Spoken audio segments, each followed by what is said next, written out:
the country, or you stand on the wrong side of history. Either you obstruct in the only form left to us, which is through civil disobedience, the plundering by the criminal class on Wall Street, and accelerated destruction of the ecosystem that sustains the human species, or you become a passive enabler of a monstrous evil. Either you taste, feel, and smell the intoxication of freedom and revolt, or sink into the miasma of despair and apathy. Either you are a rebel or a slave.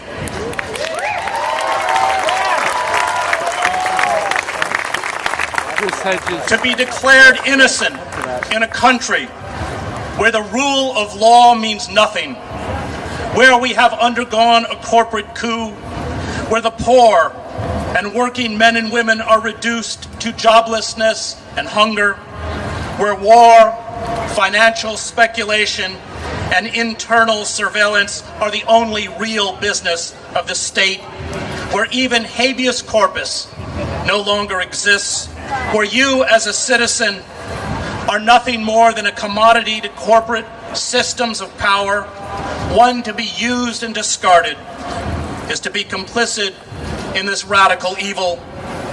To stand on the sidelines and say, "I am innocent," is to bear the mark of Cain. It is to do nothing to reach out, to help the weak, the oppressed, and the suffering, to save the planet. To be innocent in times like these is to be a criminal. Ask the environmental activist Tim DeChristopher, now in prison. Choose, but choose fast. The state and the corporate forces are determined to crush this. They are not going to wait for you. They are terrified this will spread as it is spreading. They have their long phalanxes of police on motorcycles, their rows of white paddy wagons, their foot soldiers hunting for you on the streets with pepper spray and orange plastic nets.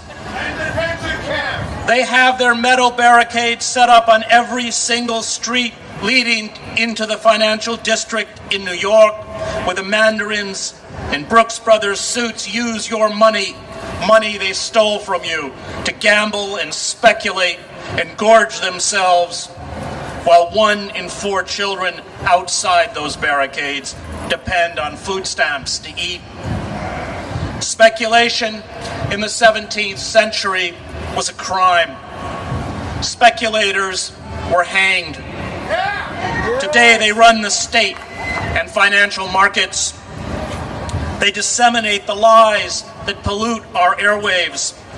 They know, even better than you or I, how pervasive the corruption and theft has become, how gamed the system is against you, how corporations have cemented into place a thin oligarchic class and an obsequious cadre of politicians, including Barack Obama, judges, and journalists who live in their little gated Versailles, while 6 million Americans are thrown out of their homes, a number soon to rise to 10 million, where 1 million people a year go bankrupt because they cannot pay their medical bills, and 45,000 die from lack of proper care, where real joblessness is spiraling to over 20%, where the citizenry, including students, spend lives toiling in debt peonage, working dead-end jobs when they have a job, a world devoid of hope, a world of masters and serfs. The only word these corporations know is more. They are disemboweling every last social service program funded by taxpayers, from education to Social Security, because they want that money for themselves. Let the sick die. Let the poor go hungry. Let families be tossed in the street. Let the unemployed rot. Let children in the inner city or rural wastelands learn nothing and live in misery and fear. Let students finish school with no jobs and no prospects of jobs. Let the prison system, the largest in the industrialized world, expand to swallow up all potential dissenters. Let torture continue. Let teachers, police, firefighters, postal employees, and social workers join the ranks of the unemployed. Let our imperial wars in Iraq and Afghanistan and our proxy wars in Yemen, Pakistan, and Somalia bankrupt the state and leave hundreds of thousands of innocents maimed and dead. Let the roads, bridges, dams, levees, power grids, rail lines, subways, bus services, schools, and libraries crumble or close. Let the rising temperatures of the planet, the freak weather patterns, the hurricanes, the droughts, the flooding, the tornadoes, the melting polar ice caps, the poisoned water systems, the polluted air increase until the species dies. Who the hell cares? If the stocks of ExxonMobil or the coal industry or Goldman Sachs are high, life is good. Profit, profit, profit. This is what they chant behind those metal barricades in the financial district.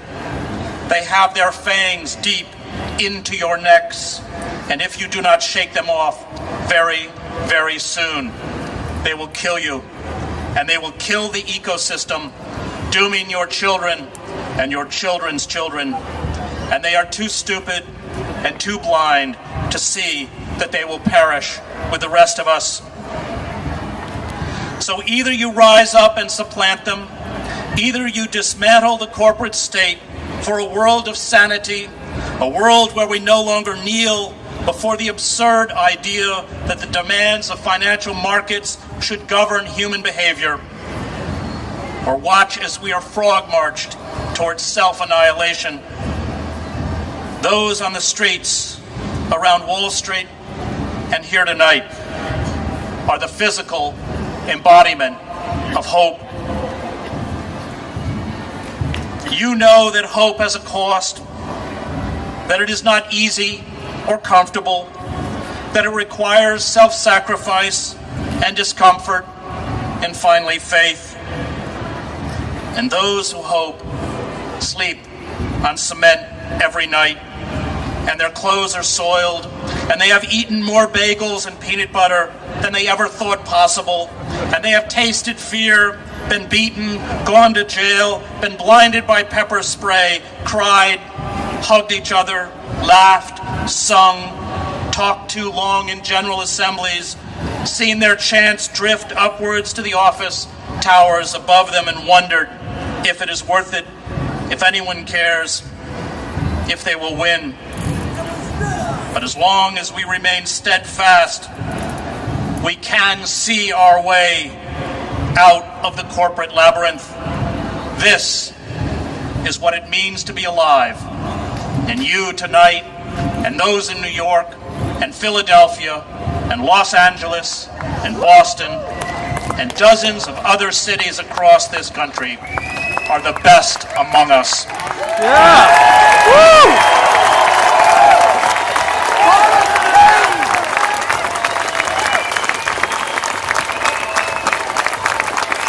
Chris Hedges.